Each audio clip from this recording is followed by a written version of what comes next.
Police officers who lost their lives in the line of duty were remembered today during a brief service. Officers paid tribute to their fallen comrades. Our Jiminy Swain was there and spoke with family members who hope the wider community would never forget the sacrifices made by their loved ones who died protecting their country.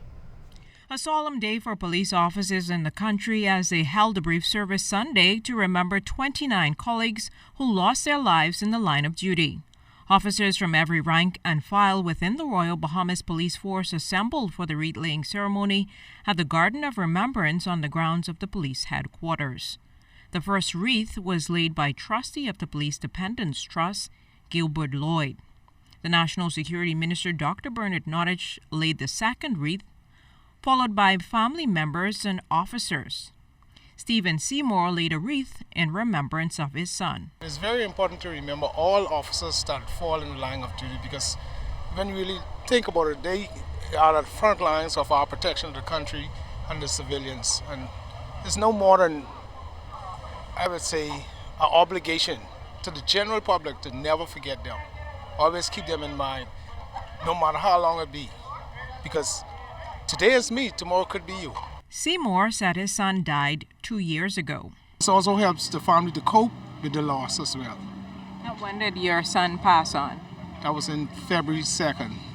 He was escorting the body on the highway, the traffic officer, Latario Demerit.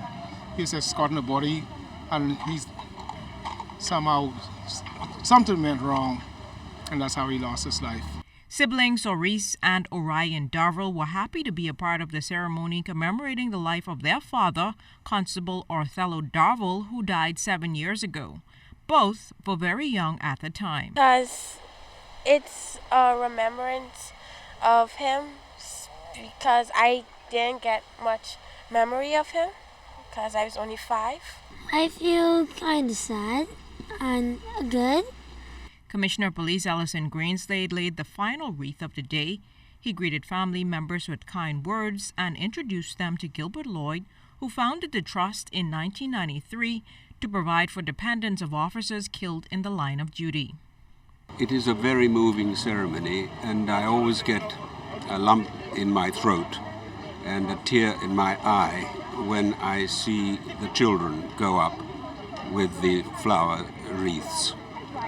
It is a wonderful ceremony, and I think it summarizes the very positive attitude the Bahamian police have, the Royal Bahamas Police Force has, towards its fallen colleagues. Now, while these flowers are just tokens of the life these fallen officers would have gave, family members are hopeful that the country remembers the overall sacrifice they made. Jiminy Swain, ZNS Network News.